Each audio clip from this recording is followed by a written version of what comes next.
She's back. Hi, Dr. Eleanor. Hi, Nameh. How are you, sweetheart? I'm great. How are you? I'm so good. I'm so good. It's been, I want to shower on you a bunch. Being in your classes and experiencing you with Sean on that podcast, seeing your social media. I'm getting more and more books. I didn't tell you this when we were meeting before, but I've got Cosmic Guidance due to arrive today. There's such a wealth of nourishment that is filling my soul up. And I'm so grateful that somehow we've connected, and I'm curious where today's conversation goes. So I'm nourished, I'm thrilled, and I'm grateful. And I'm grateful as well. Mm. Um, your energy has been so supportive Oh, good. and such a blessing and such a verification and confirmation that the material is of benefit and is changing lives. And that's why I do what I do, Yeah. because there's a need for it. Well, a small example, I go hiking fairly often, and sometimes similar, we were having a little bit of a conversation that we were like, pause, let's bring it to this recorded moment about downloads. And I was hiking and I was getting this download, record something, and so I was recording it, and I got to this moment and I found my hips doing the figure eights. Oh, look at that. Like I couldn't tell my brain to do it, and my body started doing it. It was really beautiful. And I The started, figure eights are so powerful. right? Well, I was telling you again before we pressed record that last night I went to this tantric speed dating, and one of the things, it was a really beautiful container of how they facilitated it. And the facilitator said, like, what is it that you're claiming in your life? What is it that you're calling in? And I said, or I want to take the want out of it. I want to claim it. I claim um, nervous system regulation. And Mm. I feel like that's part of, you know, working with you, being in your classes.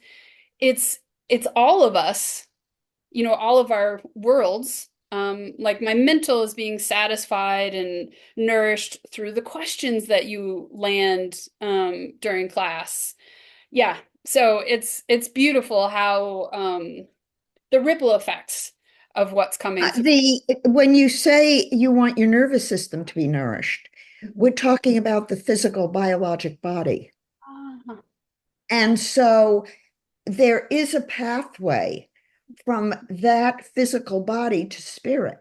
right. And if that spiritual component of your physical being is not fully spiritualized, but is being sort of thrown around by the mental world and the emotional reactivity of this person or that person or whatever, you need to take a step back Mhm. and go inside and say, where the clean question would be, and what do I know about my nervous system now? Right. Because it might be activated unconsciously. Right. And unless you can reframe that past activation of it, it doesn't rebalance. Yep. Yep. Yep. Well, and that's a thread that maybe for a topic we were maybe going to explore today is the topic of past lives. And so, one, I feel there's a number of seeds of conversation that we could go or that might arrive in our time today. And you were naming about the downloads that are coming through and around the physicality or the illnesses in the body.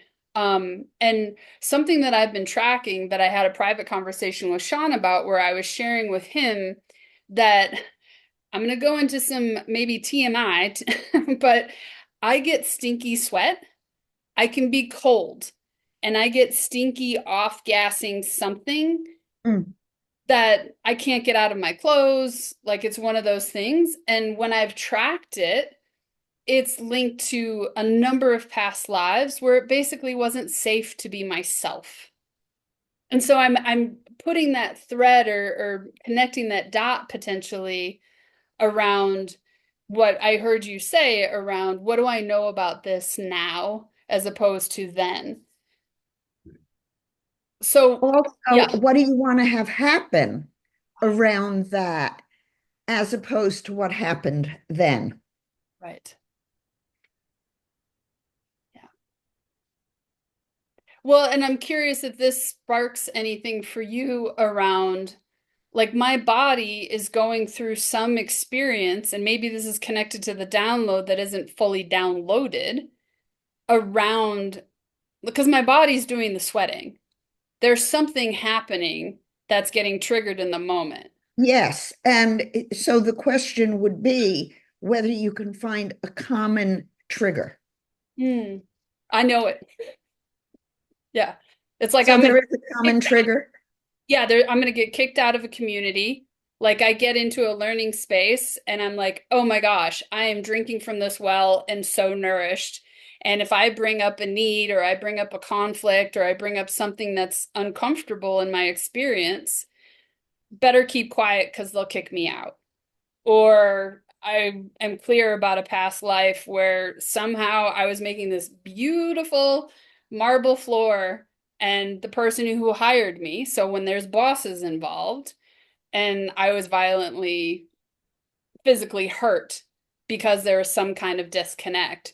So I can get like nervous system activated within when because we've looked at my chart and I'm so sensitive to frequency, 1858 and 1949. I feel something is uncomfortable and nobody's articulating it, and I feel like I have to silence myself out of perceived maintained safety, whatever quote safety is. I'm wondering if the trigger for you is the other person's frequency. Oh, that lens is correct. My body is opening. And the reason I'm thinking that is you're taking 100% responsibility for your physical reaction, but we also know you're an empath. Yeah.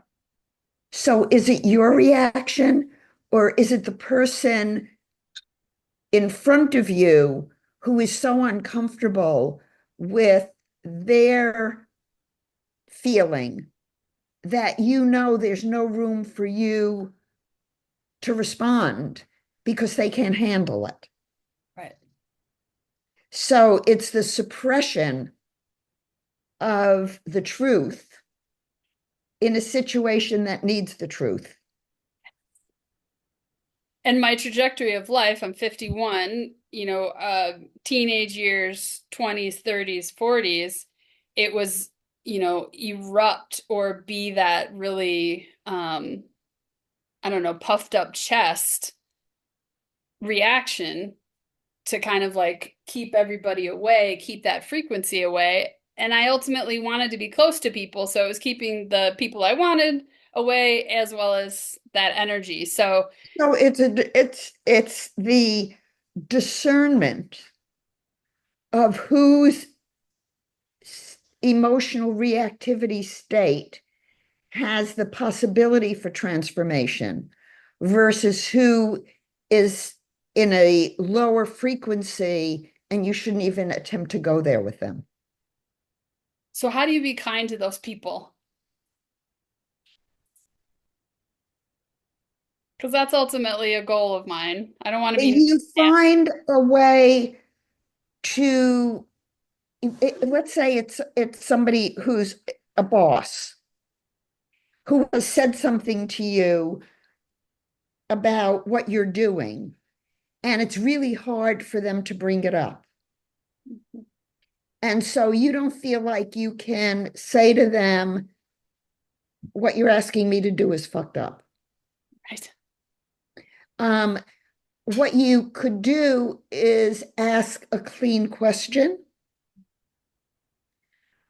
When you're asking me to do this, um, what is um, let me get more specific about what you need. So you ask them to be more transparent without you showing your hand. Hmm. Does that sound like it could work? There's Not one in all situations, in some of them. in some of them, yes, but I think the biggest moment, and I'm actually pinging to what I felt you and Sean talking about in yesterday's, but wait, there's more with Dr. Eleanor, that moment for pause. When you're talking about being in the Bordeaux and, before a being transitions, there's kind of a Right. pause moment. It's it's been these years of noticing, so that discernment part of slowing it down. Because it's like my system moves so fast into dysregulation out of perceived lack of safety. If I recall in your design, you have channels that relate to breathing. Hmm. Right. So using your breath, Yeah. and I would practice with it Hmm. so that when there needs to be a pause, as we move from the side of the tree of life that is the splenic center, Hmm. and in the now, in the splenic center, but the emotional reaction is not in the now. Right. The emotional reaction's a wave.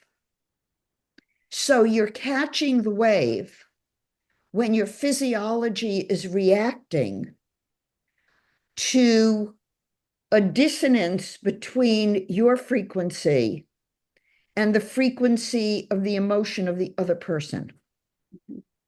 Okay. So you can shift your frequency to one that would take the reactivity off you Hmm. by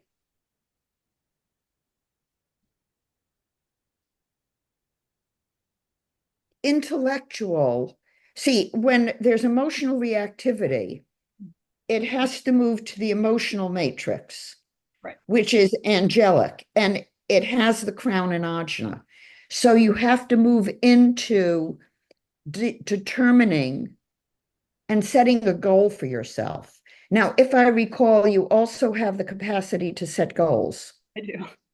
And 5027. So there's also that, like, that piece where you named, I wake up knowing that there's a mission, but I don't know what the mission is. When there's that dissonance, I'm like, is this my mission? Is this my mission? Um, don't worry about your mission. Hmm. Trust it when you feel that. The words to say to yourself would be, okay, God, Hmm. um, I know there's something for me something you want me to be doing or handling. Um, let me know when the time is right. Oh, lovely. Yeah, You just say, okay, I'm ready. Ping me when it's time. I love that. Don't take on the burden of knowing Beautiful. because you don't know till you know. Right. And the knowing is not going to come from the splenic center Hmm. alone. It's going to come from when the intellectual recognition pieces together the splenic and the solar plexus. Hmm. And so there's a weighting Yeah. involved. Yeah. You wake up in the morning, you don't know who you're going to have to help.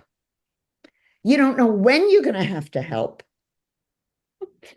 I want the list.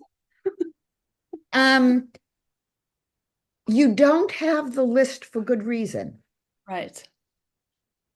Well, as you're speaking about this, I'm thinking about the tantric dating last night. It was a beautiful way of how they do this. The women are deciding whether they want or how they want to engage with the men. And of course, the men can, name if they don't want to in their capacity or in the process. And there was somebody who was articulating basically a really deep need for touch. And I knew for myself that I didn't want to mix my aura with this person. And I had an awareness of like, I may not want to long term with this person. And I think in this moment, I can be that space of touch for 1 minute. So, kind of to your point, I felt like I can do this. I'm not good or open for that. So that's the example that's kind of anchoring what you're speaking to. But then thinking about the paths, the channels between the root and the solar plexus, Mhm. one of them wants limitation, the 3041, Which I have. which wants limitation unless you decide you don't. Huh. Wow. Is this part of the download that you're speaking of that's coming up in a future class? Not exactly, Okay. but you never know. Um, this might be an added piece in the equation. I mean, as I'm working with each path of intelligence, now let's understand the Ross said very clearly that the human design system is a synthesis of the tree of life, but he didn't know the tree of life and he didn't integrate it. As I am working systematically through it for my teaching, it's very clear that the body map and the channels in the body map actually pull the worlds and separate them within the channels themselves. So when we're looking at the flow of energy in the noble energy map, and I'm not talking about human design, because human design is 1/8 Right. of who we are as a functioning human being. So if we're looking at a human design chart, we're not going to see how any individual can move through the paths of intelligence that delineate the developmental critical periods in psychological process that moves from unconsciousness up the ladder to full actualization. And the tree of life, ancient, dates way before Judaism. Mm. And historically, the way the tree of life was disseminated was through Moses Mm. and Jewish mysticism. But what Moses did when he brought it to the West Oh. and documented it was he did two versions, one with and one without the Hebrew vowels. Huh. And the Hebrew vowels add some secret soup to it. Mm. So the Jewish mystics kept it secret. Mhm. And as I'm going through it, I'm seeing, for example, three channels between the sacral and the root. The tree of life says three channels between the sacral and the root. The tree of life gives one channel between the root and the splenic center, and one channel between the root and the solar plexus. But in the body map, we have 3 between each. And those 3 are the spiritual world, the mental world, and the physical world, but not the emotional world per se. The path between, so those have the emotional world, but they don't include the physical incarnating world, the mental world. So the mental world, when we're dealing with the tree of life, is the real world we live in. But the tree of life is the roadmap back to how we get there fully actualized. Mm-hmm. So when you're looking at the tree of life, there's not a one-on-one correspondence to the body graph. Mm-hmm. And that's where a lot of the human design people got tripped up. And I did too, trying to see, how does the body graph fit into the tree? Well, it doesn't. Mm-hmm. Because it's the content that we're integrating, not the structure of it that we're integrating. Mm-hmm. But as we see that the body graph amplifies it, we can decode it. Mm-hmm. And that's what I'm doing. Wonderful. So as you move from the initiation that says, before you do anything, wait. Before you make a decision, ask yourself, is this spiritual? Is this compassionate? Is this loving? So if you're with somebody and you have a lot of open centers in all of your individual designs, so in the normal everyday world, you're like a sponge and you're absorbing all of the stuff from everybody. Well, you have in your splenic center the ability to discern, is this me or not me? Is this something I want to deal with, or can I ignore it? If you need to deal with it, let's say you have a physical reaction, then you need to deal with it. How do you deal with it? You take it in and you breathe. Why do you breathe? Because you have the channels in your integrated design that say, when you have a physical reaction, in order to know if it belongs to you or not, breathe, rebalance, and then you know what you know. Yeah, the magic of slowing things down and waiting. Is there any version of a chart that doesn't need to slow down? No, because think about it. We're born, we have a birth chart. Mm-hmm. All the 4 prenatal charts are with us when we're born. But then we get a whole other 3 months to develop. And we're still not fully developed. Right. So then we're being influenced by the people, and we don't have their charts. But we have your chart. Yep. And we can see when things hook up. Mm-hmm. When does the solar plexus hook up? When does the self center hook up? Or do they? Mm-hmm. There may be some centers that never hook up, but there may be mostly centers that do hook up. So the timing says everybody needs to wait till they know what they know because they know it. Right. That's spirit. Mm-hmm. And then just because you know.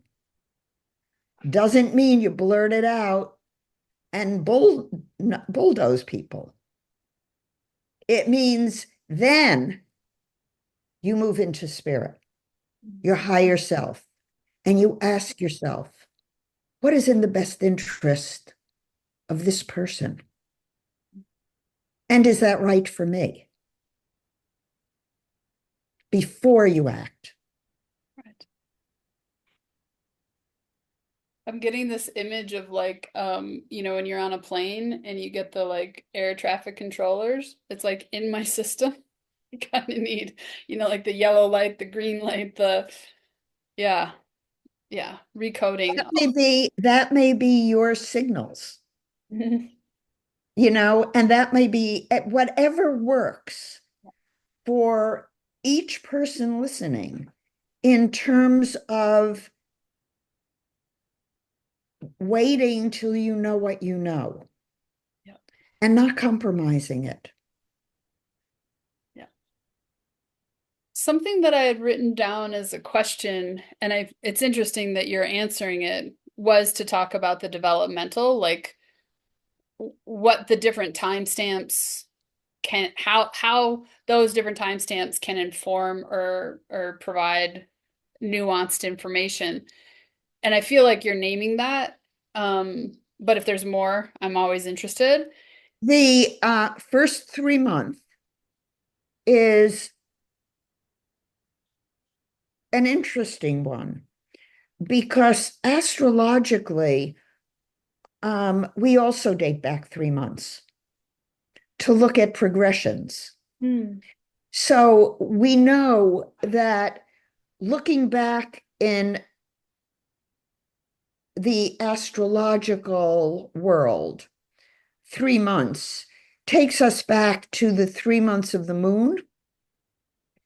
And astrologers did it because they figured people wouldn't live beyond 90. So they went back 90 days.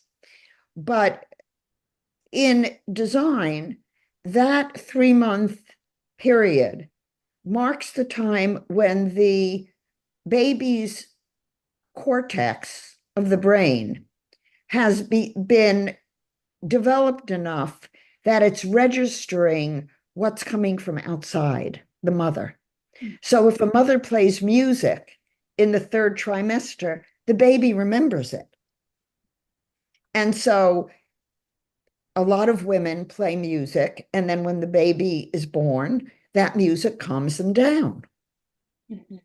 So that mental world 3 month period also postnatally is the period of manifestation. Mhm. And in many charts, what I see is that the full manifesting generator doesn't come in till 3 months. Right. The spiritual comes in a week before birth. Mhm. And that's when the baby usually drops.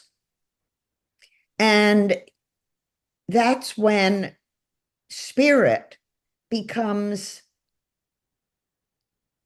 activated at whatever level we can say it's activated.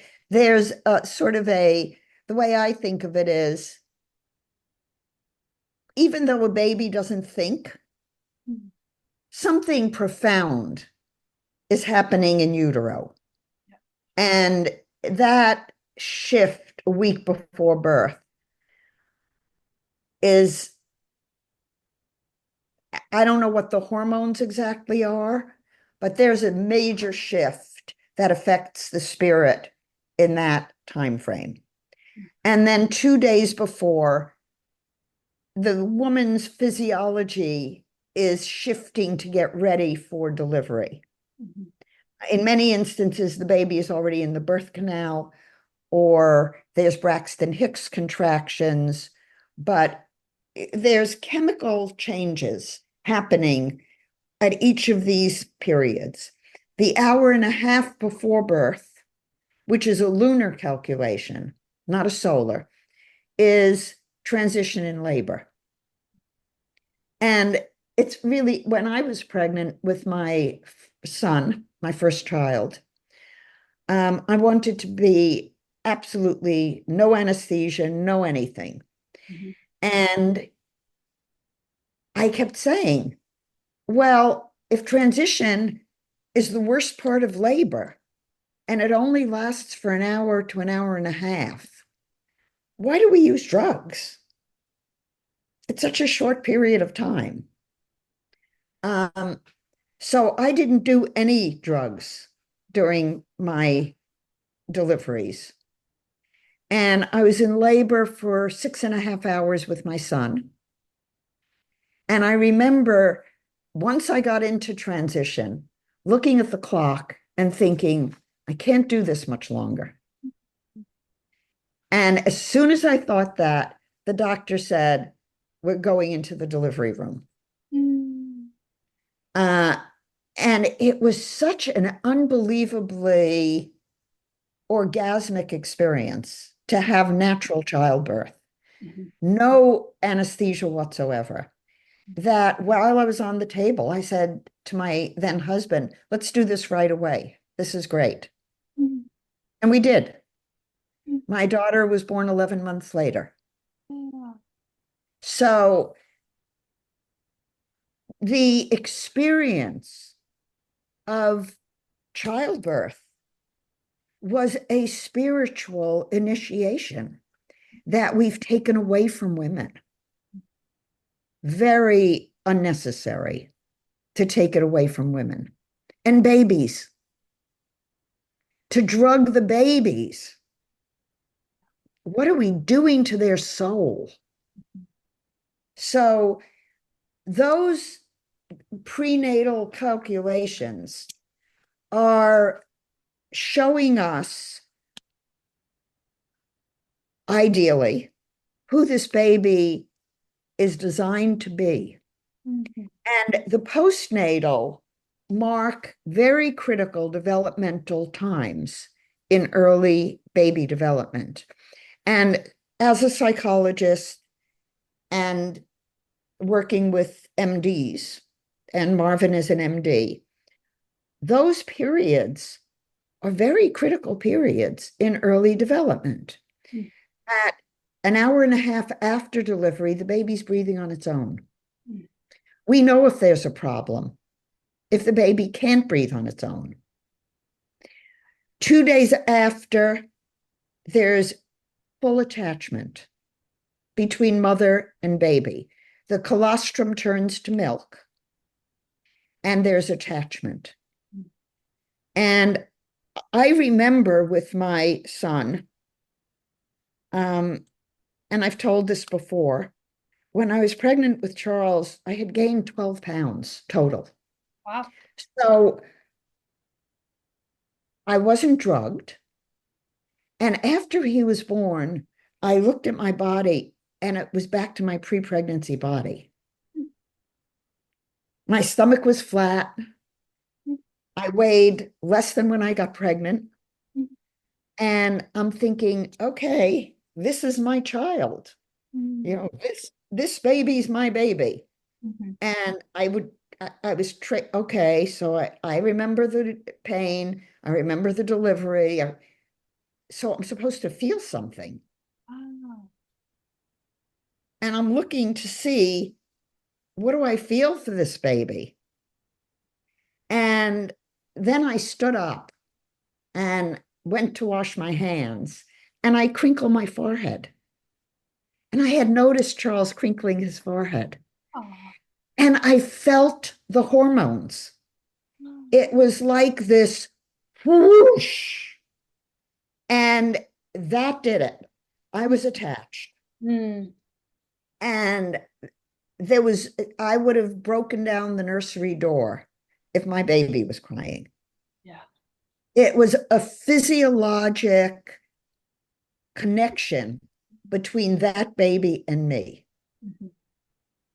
And a week after birth, in many cultures, is when they name the baby Mhm. because they feel that the soul is then anchored. And, think back to olden times when childbirth wasn't so safe and they didn't know if the baby would live. Right. So in many cultures, they don't name the baby for a week. Right. And then there's a ceremony, and the baby's here to stay. Mhm.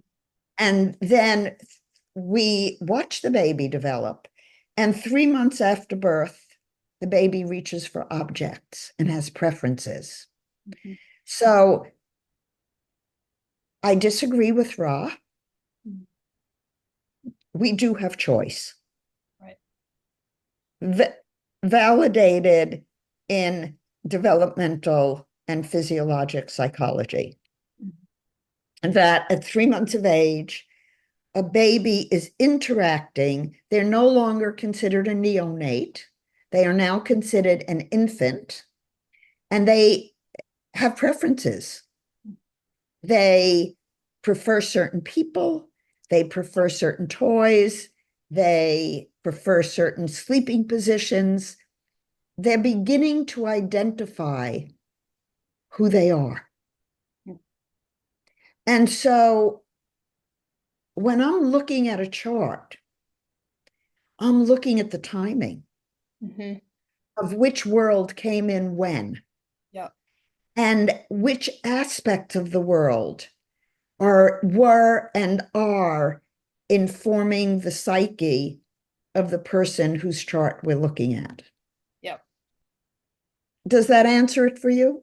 It does beautifully.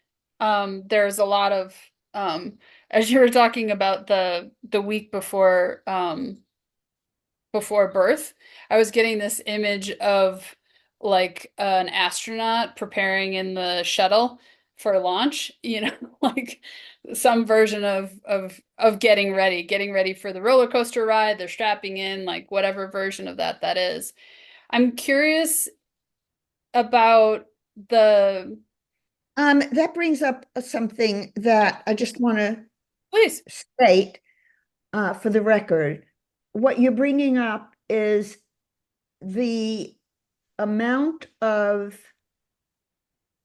physiologic stress that a baby is under in that week before birth is possibly why, once we're born, we have anxiety about expressing our deep self.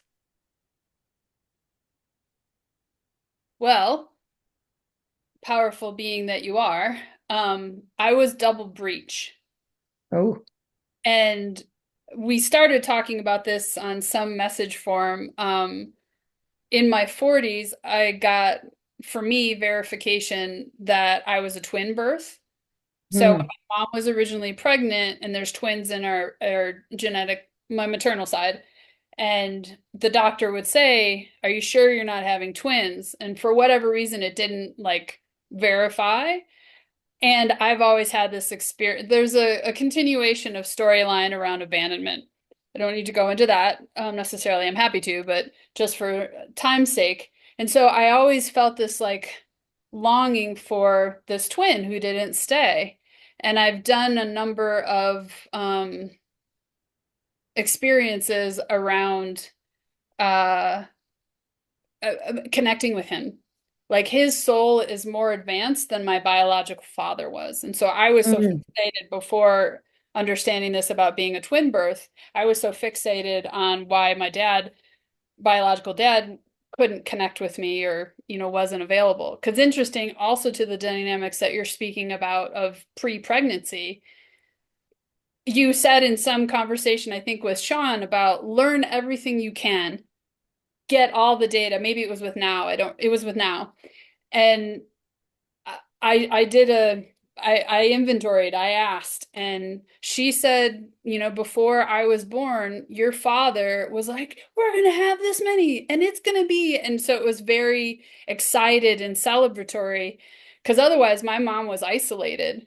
She, in choosing this marriage, had caused a rift in her close family connections. And so she was kind of ride or dying with my biological father, and he's communicating, we've got this. And then I'm born, and my being had to be quiet. So I can talk about more reasons, but there was a very clear disconnect of in utero with a sibling who didn't stay and out of utero, like this isn't what they promised. Like I can Hmm. connect to the experience of like I get to be a person again and this is going to be amazing and let's go do this. And then I'm like, fuck, this is not what they promised. And so that disconnect of what was the reality of my childhood, everybody did the best they could. This isn't shaming on anybody.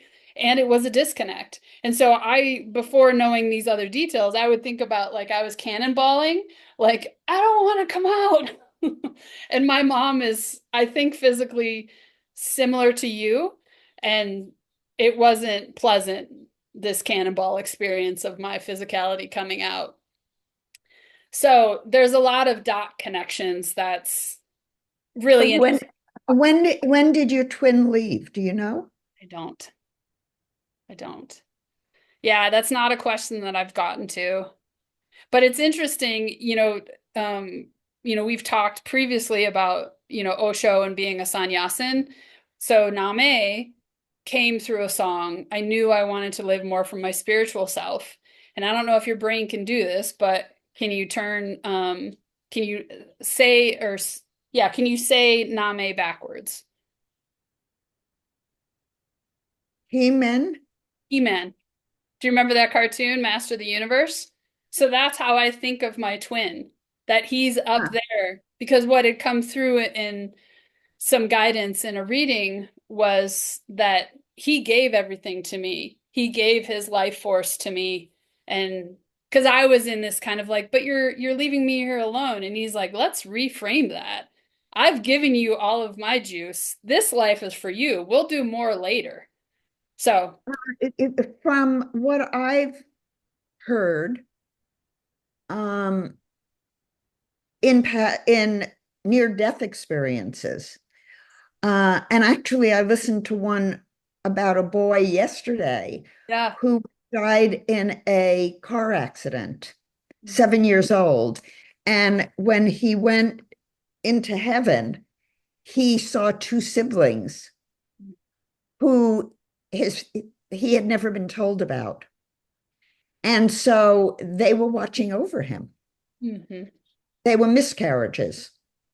So clearly your brother is present. Yeah. And I'm wondering, is your dad still alive? Mm-mm. No, do you know about family constellations? That Mhm. so I've done a number of constellations. My first constellation was with him, and that's part of how I got all of this information. So I don't know how much you're curious about, so stop me if you're like, nah, may too much.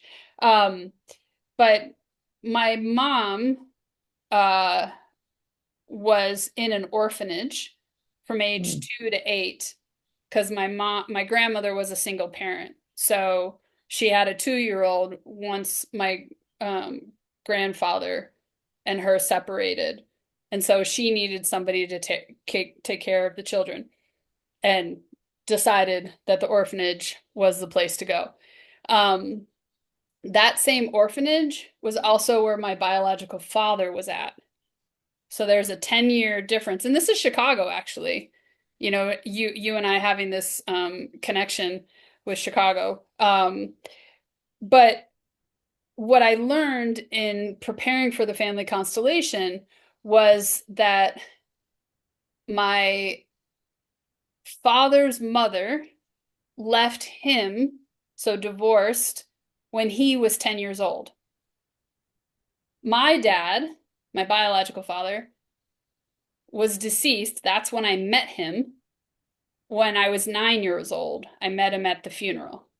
So my parents divorced when I was 3, and then age 9, that's when I physically met my dad. But through that constellation, the people who stood in and played, I don't like played, but channeled the experience of that grandmother and my biological father said, the grandmother took ownership and said, it was my responsibility. I didn't teach him how to love. So from age 10 on, he didn't get that learning. And I think another detail around um, the um, the reason why there was such a disconnect when I was physically born. So my father, which I learned at the funeral, was married 3 times. My mom was the middle marriage, but in the first marriage, he had 2 children that were born. One of them died of crib death. Ooh. And the other one, and this was, so I was born in 73. So you can imagine this is late 60s or early 70s. I don't exactly know. But the other sibling, so my biological half brother, had some sort of experience that they put him on medication. Mm. So my dad, my biological dad, is learning how to medicate. So he did this with his children. Like, I can't imagine crib death as a parent. And so who knows where my dad was at that first marriage, and then his child, and then the second child. So it all kind of feeds on itself for why my joy is like this joyful me has always been here. And for my father, it was too much. It triggered, it did all of those things. So his young soul, not having that evolution, not having the biological mother, and then being in an orphanage, like he had a rough go of it. Very rough. Yeah. So those are my answering your questions. Yeah.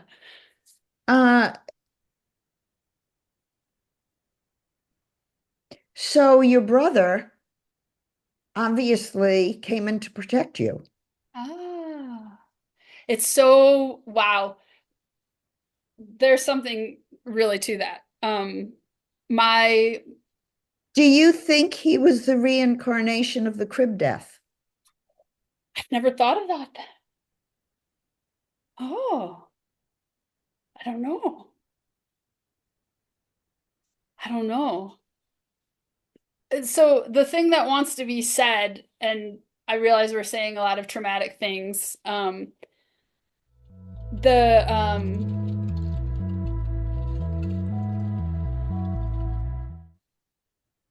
So there's a lot of have these beings or don't have these beings. Yeah. Mm. So there's a lot contributing to all of these layers. And so when you put that in with the chart, right?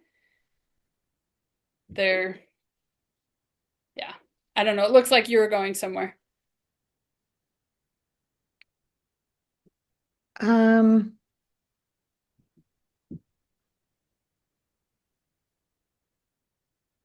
I'm thinking about what you said about your concern about sharing the truth, um, and how that relates to all of this birth stuff.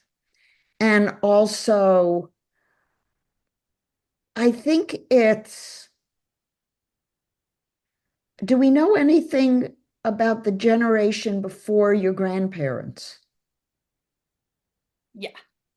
So again, family constellations. Um, so if you've seen those containers, how the person who steps into a role is channeling another person, their body position is really important.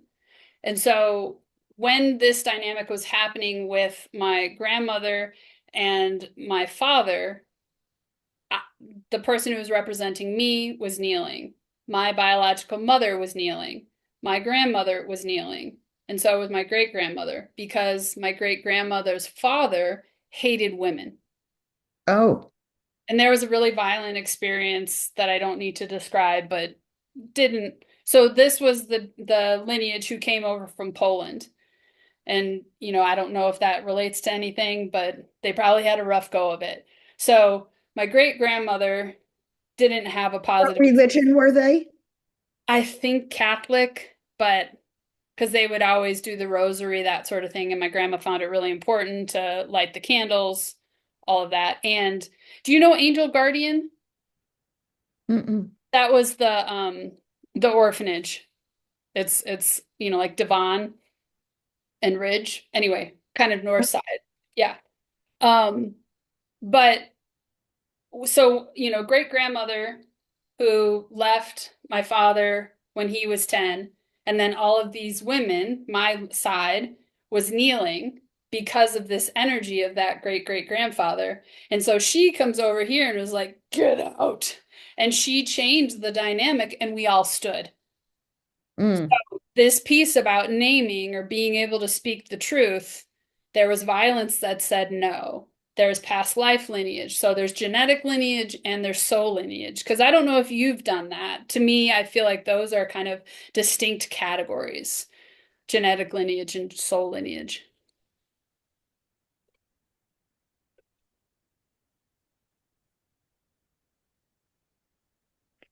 Are you free of them? Good question. So what's here to say is I'm getting freer. Um,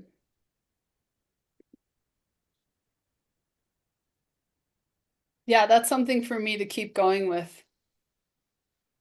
Because I feel a sense of wanting their permission, and I feel a sense of I have to live up to all of these maternal experiences who had the ceilings, they couldn't crack or go beyond. I mean, they did some epic things, but I was very clear I'm not going to have children unless I'm with somebody who's going to be able to hold that container. So, yeah. Thank you for that question. Um,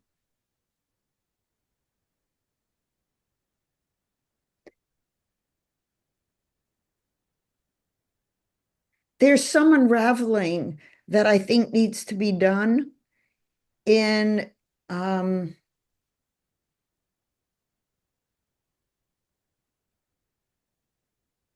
releasing Mm. the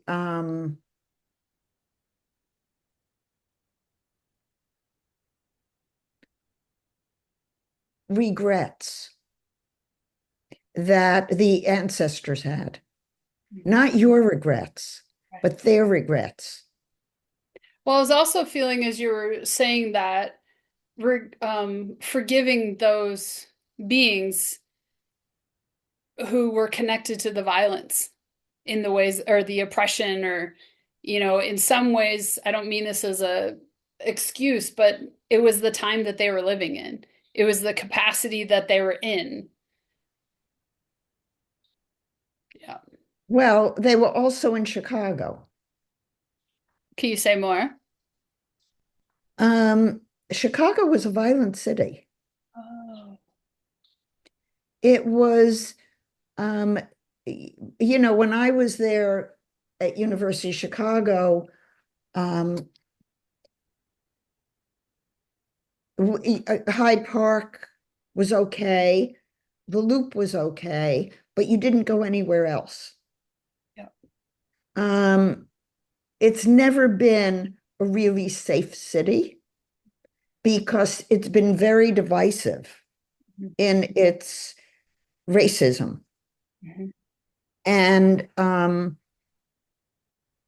before I was even there, we had crime syndicates in Chicago, Mhm. and the politics were always corrupt. Right. So you're dealing with a mental world Mhm. that had no undercurrent of support for spirituality or kindness. And the element of fear Mhm. was very prominent Mhm. in the city. Yeah. Uh, so if, I mean, I remember sitting, I moved, I went to a conference, a Jungian conference in California, in Malibu, in August of 1976. And when I got back to Chicago, I remember sitting one evening and thinking, I have to move because everything I have spiritually in Chicago, I had to create. Mm. There was no spiritual support energetically in that city. Wow.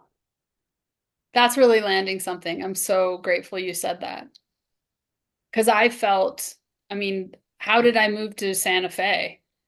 2016 Uranus opposition, all the tethers, my grandmother, who was like a second parent, her passing.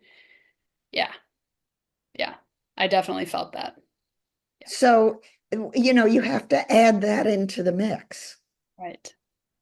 That if you're not getting, and it may also factor into why you are reluctant when you're facing opposition to own your spirituality Mhm. because the environment did not support it. And I know that it's not the people Mm, and it's not anything tangible, mm, it's energetic. mm, Uh, I had created a very good life in Chicago. mhm. My office was 180 North Michigan Avenue overlooking the lake. I Yep. lived on the near north side. I had a practice with a 6 month waiting list. I Mhm, had just published a book mhm, on divorce and relationships. And I'm sitting there one night thinking, other than what I've created, I have no spiritual support. I can't live here anymore. So, how much responsibility you take for living in a spiritual frequency when you have no support around you, it's significant. yeah. Yeah. I, yeah. I think you know this that I was a farmer for 10 years, and that was my first kind of deepening of how the earth or my connection to the planet, we've talked about that, but if I walked her around where I'm living, I create these hubs of mystical anchoring with me so that I built a fairy garden. I Oh, crocheted nice. a fairy garden. I crocheted them a little a couch, and then a little swing. Anyway, it delights me, and it's this synergistic back and forth. And yeah, I look at the Santa Fe Mountains, and if I can't create that nestle of nourishment, there's only so far I can go. Yeah. And your mom's still alive? Mhm. What nourishes her? I don't know. I don't know. Could you ask her? I could. I could. And why don't you ask her if she had it to do over again? Would she do it the same way or differently? And if different, what would she do different? Wow. Beautiful. Clean question. Mhm. Um, I think if she can forgive herself uh, for what she thinks she did wrong for you, Mm, then that will release you. mm, mm, mm. Yeah, it's been a lot of intentional work or exploration to not hold her responsible for my life. Um, but if she still Yeah. feels responsible, you may not be able to fully release it. Ah, I see. I see. Because if you released it, you would lose the connection with her. Hmm. That's something that I've explained, to other people around this abandonment theme, that for a longest time, I was holding on to the story of abandonment because I thought that was the only way to be connected to my biological father. And I deeply wanted to feel him. And then when it clicked that, oh, there's more we can do beyond this story, I can feel him up there in whatever capacity he can reach or connect. So, yeah, there's something really powerful with what your You point could here. also dialogue with him Mhm. and um, let him know that you understand Mhm. that circumstances dictated to him more than his soul. Mhm. And that may break his impasse. Mhm. Wow. You know, if you put yourself in his shoes, Mhm. what would he want? Right. Right. Yeah, there's some ways your questions are like coloring the image more, giving it more complexity and beauty. Thank you. And then I think a empowering exercise Hmm. might be to consider what gifts you got from your father. I know. I was feeling that, wondering what I would say. I don't know. Like I knew him from age 0 to 3. Like I don't know. What did he do for work? He was a manager of a Pizza Hut. Hmm. And was he capable of more? I'll have to talk with him. I don't have, I have the lens of my grandmother's version of him, my mother's version of him. I don't have my own, or not yet. So I don't know. I just know the storyline of where maybe life stunted him. I can't imagine living in an orphanage from age 10 to however, and then coming back out of that because the orphanage wasn't loving. Hmm. But a lot of times in an orphanage, it's the peer relationships that save the soul. Hmm. So there must have been something your mom saw in him that was valuable enough that she married him. Oh, yeah. Yeah, I think he was very charismatic, for sure. They didn't actually know each other. It was just that they had that common equation. So, yeah. Um, ask your mom about him. Yeah. Get as much from her as you can. Yeah. Yeah. It may clear things for her Hmm. if you ask the questions in the right way. Yeah. I'd love to hear her tell me like how she fell in love with him. Because I think to what you're pointing to, she might stop some of that because she believes maybe she made the wrong choice or, because we had a hard go of it. So, Well, you could start out by saying to her, you know, Mom, I've been really thinking about it, and I'm so glad yeah. that you and Dad connected because otherwise I wouldn't exist. Yeah. And so I'd love to know what the good parts of him were Yeah. that attracted you. Yeah. Yeah. Yeah. And how beautiful would it be to get rid of that orphanage experience Yeah. and move beyond it? Yeah. Yeah. Because, you know, it was a container Hmm. that kept them safe. Right. Right. And as a parent, you can't ever do it right for your kids. Mhm. No matter how good you do it, you Right. can't do it right. Right. Yeah. I'm not in 100%. I mean, Mhm. I've said to my kids, if I had it to do over again, what would you want me to do differently? And they say, well, you were a great parent. It's not satisfying. I know with my daughter that when I moved to California, it was traumatic for her. Mm. Um, and she would have preferred I stayed in Chicago. Had I stayed in Chicago, it would have been detrimental, not just to me, but to her and her brother.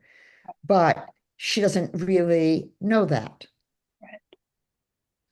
Um, but I think certainly if your mother's alive, she's a storehouse of information for you. For sure. For sure. So I would get her talking. Yeah. Yeah. I Thank would ask, I'm the youngest of five, Mm. and growing up, I would sit for hours in the kitchen with my mom, Mm. and I'd say, tell me about when you were five. Tell Mm. me about when you were 10. I would, for whatever reason, I was a psychologist when I was a kid, looking for longitudinal data. Mhm. And I would even say to my mother, so Ma, what was it like when you and Daddy first got together? What was sex like for you? Mm. And when my siblings would hear me ask that question, they go, how can you ask her that? I want to know. So, and what was interesting was there were stories that some of my older siblings told me, Mm. and I heard them one way Mm. because of the way they told it. Right. But as I backed away from it and realized it was somebody interpreting what somebody else said, I reframed it Mm. because some of the stories I heard were pretty hurtful. Mhm. And so I took them in and I thought, wait a minute, this is going through this person's filter. Right. What if it went without a filter? Mhm. What could the other messages have been? Yeah. And so there's a lot of room for you to get a lot of really good info in the four worlds. Yeah. Yeah. Yeah. Uh, I'm so grateful that we meandered here together. Thank you. Such a It's good. fun. Yeah, yeah, I'm thrilled you wanted to do this. There was something you brought through in a class that was about, I guess, how I heard it was safety around being intuitive. And her digestion or making sense of that experience, she was like, I just need to squash. I can't be psychic. I can't be.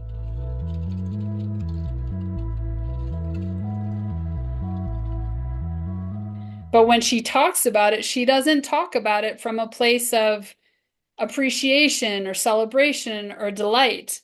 So, in our conversation today, it feels like you're naming this theme of you can't speak the truth. So, I could see that being a version of being clouding her experience, but also as a 10-year-old, she didn't know what to do with it, and there was nobody just. Um, but that speaks also to you feeling anxiety when you speak from a psychic place. Yes, yes. So I think it would be a benefit for you to share with her that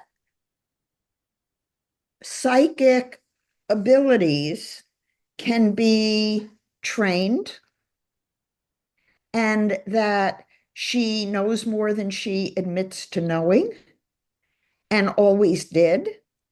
And maybe some of the holding back in her life that she's done Mm. has come from not allowing her full self to bloom.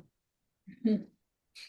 And to talk to her possibly about how important it is with psychic ability to, well, I know it's important to train it. I Mm. know it's important to use it responsibly Mhm. and to not be afraid of it. Yeah. Does she know that you're psychic? No? I don't know. Because for a while, I don't know if you know this about my trajectory, but I was studying to be a death doula. I wanted to open a center to help support people in their dying process. Because I was curious actually to ask you this when you were talking about a little digression, when you were talking about birthing and how, not wanting to have drugs. Did it feel like it was a portal similar to what witnessing or being in the space when somebody's in their death portal?